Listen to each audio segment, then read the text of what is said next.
નમસ્તે મિત્રો, દીર્ઘ educational classic ચેનલમાં આપનું ફરી એકવાર ખૂબ ખૂબ હાર્દિક સ્વાગત છે. મિત્રો, આજે આપણે શ્રી ઝવેરચંદ મેઘાણીની સરસ મજાની વાર્તા જોઈશું. તો ચાલો મિત્રો, વિડીયો શરૂ કરીએ.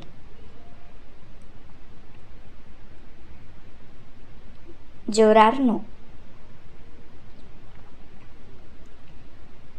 નાગમતી નદીનો એ રળિયામણો આરો હતો. ફરસી પહોળી છીપર ઉપર બેઠી બેઠી એક 40 વર્ષની આધેડ ઓરત પોતાના લાંબા હાથ હેલોડતી અતલસનું કાપડું ઓળતી હતી. ચોડાતા કમખામાંથી સફેદ ભૂતડાના દૂધવર્ણા રંગ સાથે પહેલકી ધોણિયાનો લાલ અતલસી રંગ ચૂઈને નદીના પાણીમાં નીતરતો હતો. તેને પીવા ઝીણી ઝીણી માછલીઓ છીપ્પર ફરતી ટોળે વળી હતી. આધેડભાઈના પહોળા બરડા પર ફક્ત આછી એક ઓઢણી હતી. બરડો લીસો હતો. ઓઢણી લપટતી હતી. છબછબિયામાંથી ઉડતા પાણીના ટીપા પણ નિશાળના નાના છોકરા ઊંચા લીલા પાટિયા પરથી લપસતા હોય તે રીતે બાઈના બરડા પર પડી લપટી જતા હતા. કાપડાની કસોના ગુલાબી કાપ બરડા પર પડેલા હતા. આ નદી આરો ઉપરવાસનો હતો. એકલ હતો, નિર્જન હતો. ધોનાર ઓરતની સાથે એક જ બીજી બાઈ હતી. તે લુંગડા નદી કાંઠાની સફેદ ભૂતળાની માટીમાં મસરતી હતી. 2 થી 2.5 વર્ષનો એક છોકરો આ કાપડું ધોતી આધેડબાઈના બરડા પર ધબ્બા લગાવતો અને ગળે ભાજતો પછવાડે ધીંગામસ્તી મચાવી રહ્યો હતો. આઘો ખાસ મારા વેરી, થોડીક વાર તો મને કરાવી રહેવા દે. બાઈ છોકરાને ઠેલવા મથતી હતી. ધોવામાં એને અગવડ પડતી હતી. ને માં, ભૂખ લાગી છે, દાવું છે. માં, તું મને વડમાં, મને ભૂખ લાગી છે. છોકરો તોતડા બોલ બોલતો માની પીઠ પર ધમાચકડી મચાવી રહ્યો. ભૂખું તે તું કેટલા જલમની લઈને આવ્યો છે ભા? હે નાગડા, બાઈ છોકરાની સામે જોયા વગર જ બોલતી હતી. આગલા જન્મનો કોક અપવાસી જોગી હશે હો માં, લુંગડા મસરથી બાઈએ કહ્યું. હા, એટલે તો એનું નામ નાગડો પાડ્યું છે ના. ભૂખ ભૂખ માં, ભૂખ. બાળકને આ 2 બાઈઓની વાતોમાં રસ નહોતો. એનું પેટ પોતાની પ્રશંસાથી ભરાતું નહોતું. એણે તો માની પીઠ ઝાલી ધાણવા માંડી. બાઈના હાથ છીપર પર ટકી શક્યા નહીં. પણ સાંજ પડે છે નાગડા, મારે હજી ગાછડી લુંગડા બાકી છે. જો અહીં માણસોને સીમમાંથી વળવાની વેળા થતી આવે છે. છોડ માડી, હમણાં ધોતી કેમ કરી તને ધવરાવું. ધોતી ને બસ ધોતી માં, ધોતી ધવલાવ. છોકરો બાથા કરી રહ્યો. ઠીક, હાલે, એમ કહીને માતાએ પોતાનું ઢીલું સ્તન ઊંચું લઈને પોતાના ખભા તરફ લંબાવ્યું. લે બેટા, તું તારું કામ કર ને હું મારું કામ કરું. ખભા પર હુંઓ ઢાળીને છોકરો પીઠ પાછળ ઊભો ધાવવા લાગ્યો. ને વગર અંતરાયે માં ધોતી રહી. છીપર પર કાપડું મસરતા એના ઝૂલતા દેહ પર બાળક પણ ઝૂલી રહ્યો.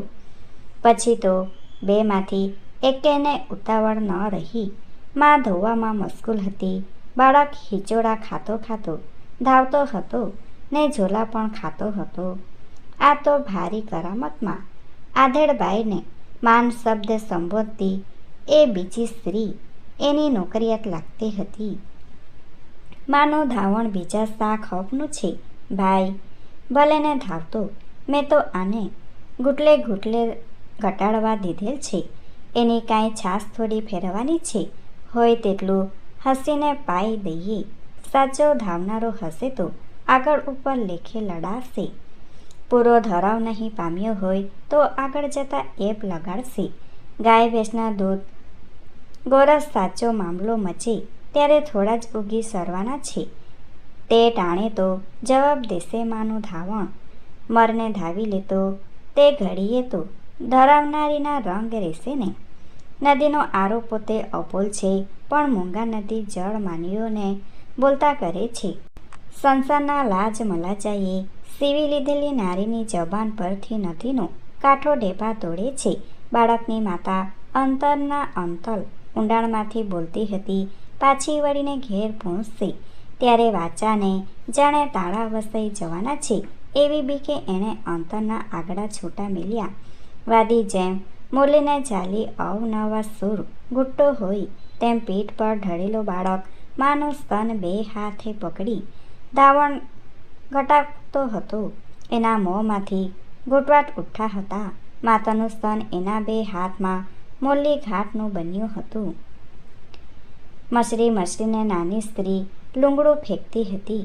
ફેંકાતું લૂંગડું ઝીલી ઝીલીને બાળકની જનેતા છીપર પર ચોરતી હતી. કાંઠા સાથે ખણખણાટ કરતો ચૂંડો ઊંચે ચડાવ્યા છતાં વારંવાર લસરી નીચે આવતો હતો ને કાંઠા પર નાચતો હતો. હે માં, નાની સ્ત્રી વાત કળાવતી હતી. આ દરબારની રાણીઓના ધાવણ કેવા ધૂળમાં રોડાતા હશે. એના એ દીકરા પીવે છે ને? દીકરા તો પીવે છે, પણ દીકરી પીવા આવે ત્યારે ધોધમાં ઝબડીને જીવતી મારી પછી એની છાતીના સરોવર સળી સળીને બેઠા થતા હશે ને? અભાગણ્યું છે. જાડેજાઓની બાયડીઓ બાય માએ નિશ્વાસ મૂક્યો. કયે અવતારે છૂટશે? હે માં, એક વાત પૂછું, ઘરમાં હજી ચણભણ થાય છે શું? કે વચેટ સફીઆણી રાણીની જે દીકરી દૂધ પીતી કરવા માટે તમને સોંપાઈ તેને શું તેને તમે દૂધ પીતી કરી નથી, ક્યાંક આગી પાછી કરી નાખી છે? જાણતા હશે ઘરના માણસ બધું. હું સારું આગી પાછી કરું. એના સગા માવતર એનું મોત વાંચે છે ને મારે પારકી જાણીને સી બલા પડી છે કે હું જીવાડું? દૂધના તપેલામાં ઝબડીને મારી છે એ દાટી મશાણમાં. મશાણ ખોદાવીએ તું કહે છે હાડકાની કચેએ ન જડી. ઉપાડી ગયું હશે ગોર ખોદ્યું. શોના મનમાં શંકા રહી ગઈ છે. શંકા ભૂતને મંછા ડાકણ મારી જાણે બલારામ. હું તો દરબારમાં જાતી જ બંધ થઈ ગઈ છું ને. વજીરાત કરવી એટલે જાવું તો જોવે જ ને. વજીરાત તો કરે છે. વજીર જે હોય તે પુરુષ જઈને ધાણીના ગોલાપા મોર જીવતા લગ કરી. બાયડીને કાંઈ કોઈએ ગોલી નથી રાખી. મારે તો મારા નાગડાને મોટો કરવો છે. દીકરીઓને ટૂંકી કરીને દીકરા પારકાના ચોરી વેચતા લઈ ગાદીએ બેસનારાઓની વાત નોખી છે. મારે તો કાંઈ રાજવડું નથી, વેચતો લાવવો નથી. મારા 7 મુવા તેને માથે આ એક આપ્યો છે. માં આશા પરાઈએ તે ઉછેરવો છે. હાલો ઝટ કરો, હવે મોડું થાય છે. બંને સ્ત્રીઓના મોં નદી તરફ હતા. પીઠ ગામ તરફ હતી. નદી કાંઠે અવર જવર ઓછો હતો. બંને કપડાં ચોળવા મસળવામાં તેમજ વાતોમાં મશગુલ હતી. એકાએક બંનેએ હસાહસ અને ખીખિયાટા સાંભળ્યા. પાછળ નજર કરી દૂર 10 ઘોડેસવાર ચાલ્યા જતા હતા. જૂથમાંથી આગલા 2 જણ થોડા આગળ હતા. તેમાંના એકનો ઘોડો નચકણી ચાલ કાઢતો ચારેય દિશામાં ડાબલા અને ગરદન ઉછાળતો હતો. એને કસીને ઝાલતો અસવાર દાંત કાઢતો હતો. બાજુમાં પોતાનો ઘોડો જરાક પાછળ રાખીને ચાલ્યો આવતો. સવાર આ સાથીના હાસ્યમાં સામેલ નહોતો થયો. એનું મોં નીચે ઢળેલું હતું. એણે 1-2 વાર પાછળ નજર નાખી લીધી હતી. પાછળ ચાલ્યા આવતા 8 બીજા ભાલાધારી ઘોડેસવારો પાછળ નજર નહોતા કરતા. તેમણે શરમાઈને મોં બીજી દિશામાં વાળી દીધા હતા. સાંજનો પવન નદી ઢાળો હતો. સદૈયે ઘોડેસવારો પવનની ઉપરવાસ હતા. ઘણીવાર બોલનારાઓ ઘણા દૂર હોય તે છતાં શબ્દ સ્પષ્ટ વાણી શકાય તેવા સંભળાય છે. પવનના પરમાણુઓ કેટલીક વાર અસલ બોલતા બોલને વધુ બુલંદ બનાવે છે શબ્દ ઉડતા પક્ષીનું રૂપ પામે છે. છોકરાને પાછળથી ધવરાવતી કપડાં ધોતી અને આ ચાલ્યા જતા ઘોડે સવારોને જોવા થંભેલી એ આધેડબાઈના કાન પર ખીલ હાસ્ય ખખડાવતા 5 જ શબ્દો પહોંચ્યા. હી જોરાર કિંજા ઘરજી હુંદી, હી જોરાર જો કેર આઈ હી જોરાર જો. માં સાથી સ્ત્રીએ કહ્યું, બાપ સાહેબ તો નહીં ને હારે છે એ તો મારા વજીર બાપુ જ. બાઈએ ડોકું હલાવ્યું. એણે તો ઘોડે સવારને ક્યારના ઓળખી લીધા હતા. હવે તો એ શબ્દને પકડી રહી હતી. જોરાર જો, હી જોરાર જો કેર. શબ્દ જાડેજી ભાષાના હતા. કચ્છી બોલીના એ 3 બોલ આ પુત્રીની માતાના કલેજામાં કટારી પેઠે રમી ગયા. 3 જ પેઢીથી કચ્છની ધરા મેલી દેનારું એ ગામનું રાજકુળ હજુ જાડેજી ભાષા જ બોલતું હતું. હી જોરાર જો કેર, આ જોરારનો કોણ? બાઈ સમજી ચૂકી. જોરાર એટલી એવી ભેંસ કે જેને ઝાંઝા વેતર થઈ ગયા હોય ને ઝાંઝીવાર વિયારથી જેના આંચળ ઢીલા કોથળી જેવા બની ગયા હોય. આ ગાળ કોઈ પોતાને જ દેતું જાય છે. ગાળ દેનાર અહીં નજીકમાં થઈને નીકળ્યો હોવો જોઈએ. નક્કી એણે મારી પીઠ પાછળ ઊભો રહીને ધાવતો બાળક નિહાળ્યો હોવો જોઈએ.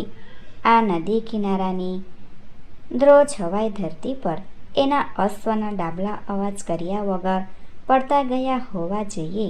એ મહેણું દરબાર જ દઈ રહ્યા છે. એણે મને જોરાર કહી, એણે મારા છોકરાને જોરારનો છોકરો કહી બદનામ દીધું. એણે મારી કાયા દેખી ને મારા શિથિલ અંગો દીઠા એ હસતો જાય છે અને મારા ધણી દરબારની વચીરાત કરતા પુરુષ એ મૂંગે મોએ સાંભળતા કા ચાલ્યા જાય છે. એણે દરબારને સાચો જવાબ કા ન દીધો.